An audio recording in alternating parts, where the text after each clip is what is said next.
안녕하세요. 플러그인 채플 도단전업계 이만기 목사입니다. 오늘 토요일이고 9월 12일입니다. 예레미야 31장 10절에서 20절 말씀으로 다 함께 은혜를 나누겠습니다. 하나님의 백성이 하나님을 모시고 하나님께 우리가 경배하고 이게 당연한데 그렇지 못한 것을 보게 됩니다. 그래서 오늘 10절 하반절에 보니까 목자가 그 양떼에게 행함같이 그를 지키시리로다 이렇게 이야기를 하고 있어요. 이스라엘의 흩어진 백성들을 다시 모아서 지켜주신다 이렇게 이야기를 하고 있는데 아직도 그들이 하나님을 외면하고 있다 그러면은 하나님께서는 그들이 얼굴을 돌릴 때까지 기다리고 계신다 이렇게 이야기할 수 있겠습니다. 여러분, 이스라엘 땅이 어떤 땅입니까? 중동 지방에서 가장 작은 땅 아닙니까? 그 중동 지방에서 가장 작은 땅인데 그 땅이 젖과 꿀이 흐르는 땅이라고 이야기하고 있어요. 맞습니다. 제가요 2번을 가서 그 땅을 봤지만 아무리 봐도 젖과 꿀이 흐르는 땅이라는 것을 부인할 수 없는 게 작은 땅인데 그 땅에는 작은 땅이지만 산모작이 되는 데가 있어요.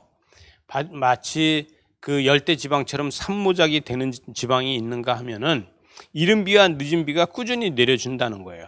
또 하나는 헬몬산에는요 겨울이 되면은 우리나라도 겨울이 되면 거기는 눈이 와서 스키장이 있어요. 스키를 탈 수 있어요. 중동에서 유일하게 스키를 탈 수 있는 곳이죠. 그래서 그 작은 나라 안에 눈 오는 곳도 있고 눈이 오는데도 또 이 사해바다 옆에 가면은 산모작을 할 수 있는 더운 곳이에요.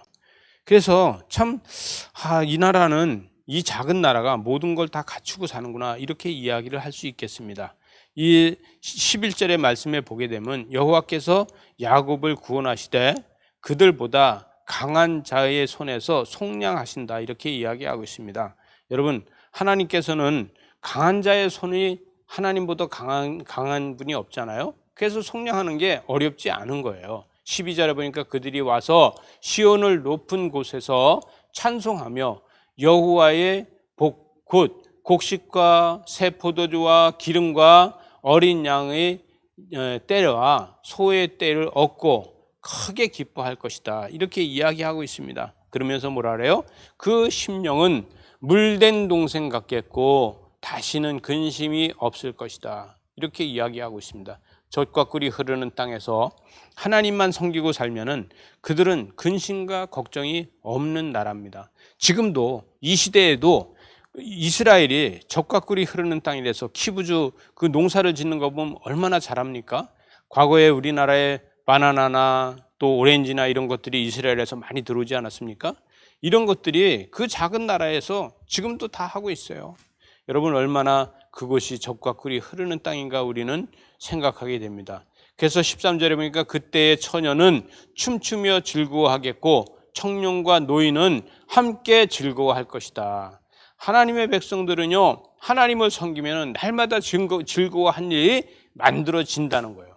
여러분, 우리가 날마다 기도하면서 큐티하다 보면은 우리는요 어려운 일을 비켜가고 또 날마다 즐거운 일로다가 하나님 주시는 지혜로 다 만들어갈 수 있다는 거예요. 14절 보니까 내가 기름으로 제사장들의 마음을 흡족하게 하며 내 복으로 내 백성을 만족하게 하리라. 여호와의 말씀이라는 거예요. 이렇게 이야기하고 있습니다. 여러분, 에브라임 지파, 므낫세 지파 이들의 선포로다가 하나님께서는 그렇게 한다 이렇게 이야기하고 있어요.